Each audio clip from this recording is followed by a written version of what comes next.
Update. My mom tried to have my breasts removed. Hey everyone, I wanted to start by saying I'm safe, happy, and healthy. I'm connected with a great therapist, and I recently read I'm Glad My Mom Is Dead by Jeanette McCurdy. What a courageous woman. I was blown away by the response to my post yesterday. I expected to just scream into the void, so it was heartwarming to see all the supportive comments. There truly is good in the world. To give you some background, this story took place when I was 15, and now I'm 34, happily married for 5 years and together for 17. I have 2 beautiful children and will be going back to college this September to pursue a degree in social work to help others with their trauma. The birth of my oldest son 4 years ago changed me.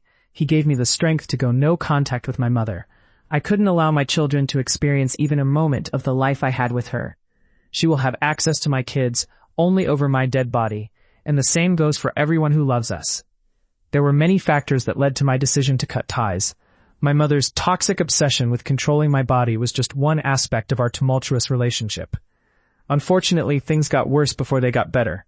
To highlight the issues we faced, there were her unprovoked beatings throughout my life, her obsessive control over my physical appearance, psychological torment, and her habit of bringing pets into our lives, only to harm them.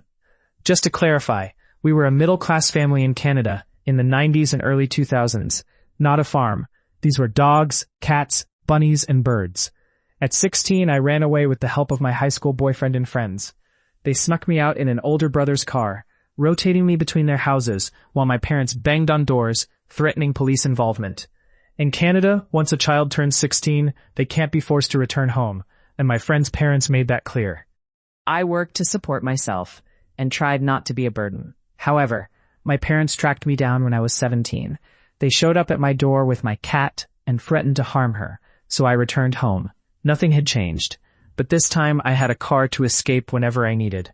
I had a job, bought my own food and clothes, chopped all my hair off, and bleached it platinum. I also started standing up for myself. The first time I hit back was the last time she laid a hand on me. To satisfy her sadistic side, she ramped up the psychological torture, which took much longer to recover from.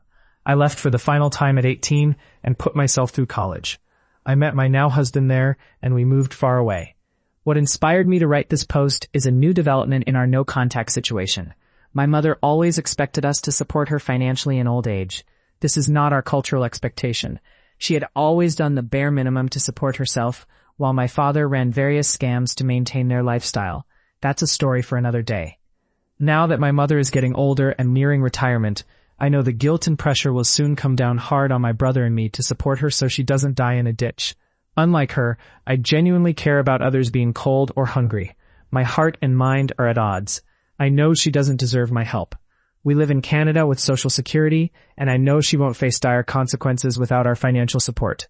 Anything I give her would come directly out of my children's mouths, and that's unacceptable. Yesterday, I thought I'd start sharing some stories, hoping that writing them down would remind me of how truly awful she is.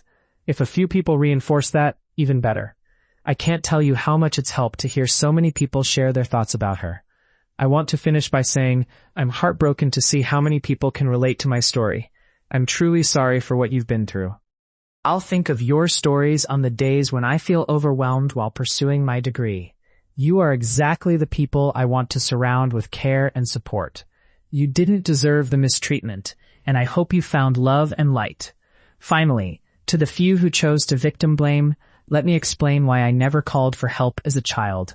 I was a child, and she was my mother. I thought she loved me. I had no idea how bad it was. Please feel free to share your opinions in my messages, but I kindly ask you to refrain from commenting where others are sharing their stories.